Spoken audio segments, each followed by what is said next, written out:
बिस्मिल्लाहिर्रहमानिर्रहीम। अस्सलाम वालेकुम। Views with news to you के साथ हाज़िर हूँ। दो तीन अहम डेवलपमेंट्स और सबसे पहले एक बड़ी ख़बर, लेकिन कुछ एहतियात के साथ, क्योंकि जो ज़ाती इश्यूज़ हैं किसी भी शख्स का हो उसके ऊपर इतनी बात नहीं की जा सकती, लेकिन चूँकि इस इशू का ताल्लुक़ एक बड़े सियासी ख़ानदान से है तो उनकी एक साहबजादे हैं और आजकल एक उनके घर की परेशानी बनी हुई है, क्योंकि उनके साहबजादे एक और बड़े सियासी ख़ानदान में शादी करना चाहते हैं, लेकिन वालिद मोहतरम इस पर राज़ी नहीं हैं और साहबजादा साहब जो है वो बज़िद हैं, क्योंकि वो इश्क व मोहब्बत की जो दास्तां है वो इस हद तक आगे बढ़ चुकी है कि किसी तौर पर भी वो पीछे हटने को तैयार नहीं हैं। तो जिस लड़की के साथ उनकी शादी होने जा रही है वो भी ज़ाहिर एक सियासी ख़ानदान की हैं, वहाँ पर भी कुछ इश्यूज़ हैं कि इस लड़के के साथ किसी सूरत शादी नहीं होनी चाहिए, बड़े राज़ी नहीं हैं। क्या कहते हैं ना जी, यानी फिर होगा तो वही कि क्या करेगा काजी जब ये मियाँ बीवी हो जाएंगे राज़ी। तो ये चीज़ें भी हैं, चल रही हैं। इसकी मैं ज़्यादा डिटेल इसके अंदर इस वजह से नहीं जा रहा, मैंने जैसे आपको शुरू में ही बता दिया कि कुछ ज़ाती जो नाम इस वजह से नहीं दे रहा कि इश्यूज़ होते हैं, तो खुद पर्दा भी थोड़ा सा रखना चाहिए। लेकिन ये बड़े मशहूर, दोनों बड़े मशहूर जो हैं वो ख़ानदान हैं, लेकिन उनका जो साहबजादा और दूसरे ख़ानदान की जो साहबजादी हैं वो बज़िद हैं कि हमने ये शादी करनी ही है। तो आने वाले दिनों में एक सरप्राइज़ इस सिलसिले में आपको मिल जाएगा और ख़ुद भी आपको पता चल जाएगा। हमें पता चला तो वो आपके साथ शेयर कर लेंगे। अब आते हैं दूसरी जो स्टोरी है।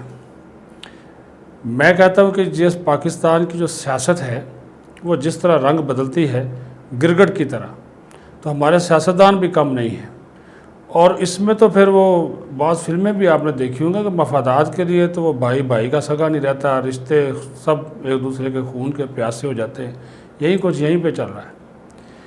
अब शहबाज शरीफ जब ज़मानत पे बाहर आए हैं तो ये बबांगे दोहल, ये सब बातें जितना मर्ज़ी वो कह लें, लेकिन एक डील के तहत वो आए, उनको बाहर लाया गया, फिर उनके बैरून मुल्क भिजवाया जा रहा था। जो मुक़्तदर क़ुव्वतें थीं वो चाह रहे थे कि वो बैरून मुल्क जाएँ और अपने भाई से मिलें, कुछ इश्यूज़ के साथ कोई डील शील करवाएँ, क्योंकि गवर्नेंस और जो बढ़ती हुई महंगाई है इससे हमारी इस्टेब्लिशमेंट भी परेशान है, जिसके ऊपर कंट्रोल करने में इमरान खान अभी तक नाकाम है।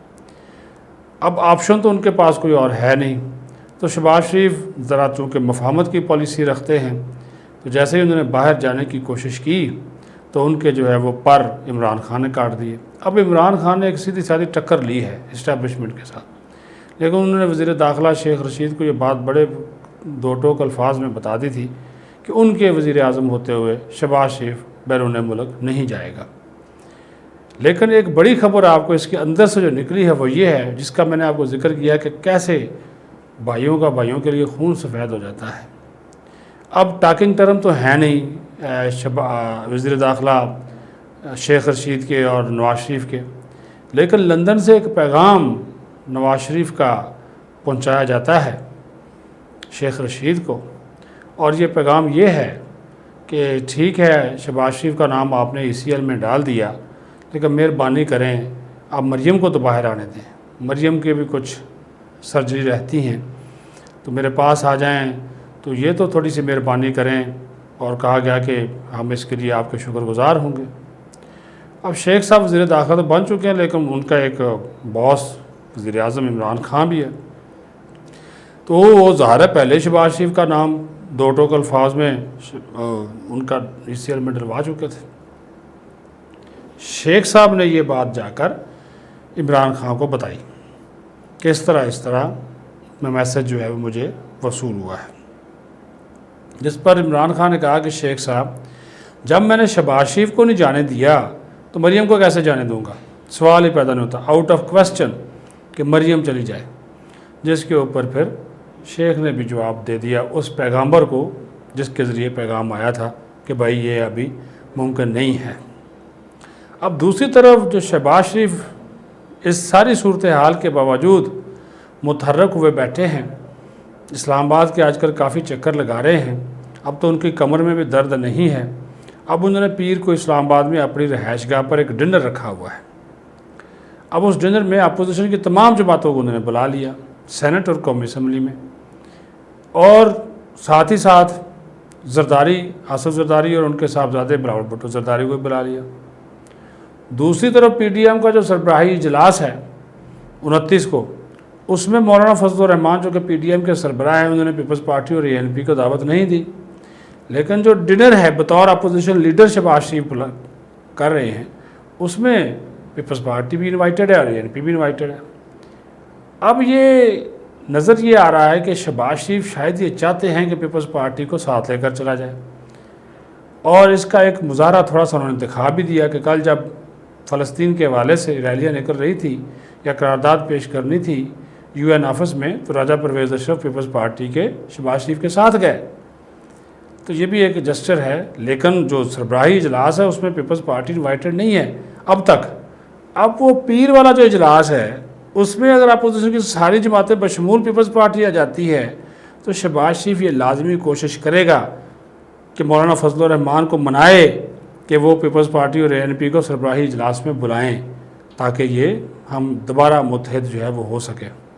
अब शहबाज शरीफ को भी कुछ कुव्वतें खड़ी कर रही हैं। इस डिनर का मकसद क्या है? ज़ाहिर से रोटी तो नहीं खाएंगे, जब पोलिटिकल लोग बैठेंगे तो सिर्फ रोटी तो नहीं खाएंगे ना, और भी बहुत सी बातें होंगी, क्योंकि यहाँ पर फिर कौमी हुकूमत की, सदारती निज़ाम की, इधर उधर की बहुत सी बातें जो हैं वो होना शुरू हो गई हैं। तो ये काफ़ी आने वाले दिनों में ना चीज़ें पलटा भी खाएंगी। कभी एक सफ़ा इधर होगा, कभी एक उधर होगा, कभी एक सफ़े की स्याही बिल्कुल काली आपको नज़र आएगी, अगले दिन उस सफ़े के ऊपर बहुत कुछ लिखा जा चुका होगा, फिर एक दिन सफ़ा आपको बिल्कुल सफ़ेद नज़र आएगा, ब्लैंक होगा बिल्कुल, फिर अगले दिन आप उसको खोलेंगे तो उसके ऊपर कुछ ना कुछ लिखा होगा। ये पाकिस्तान की सियासत भी ऐसी है, हर रोज़ ये रंग बदलेगी। तो जैसे जैसे रंग बदलेगी और वो रंग हम तक पहुँचेंगे वो हम आप तक पहुँचाते जाएंगे। अपना ख्याल रखें। बहुत शुक्रिया।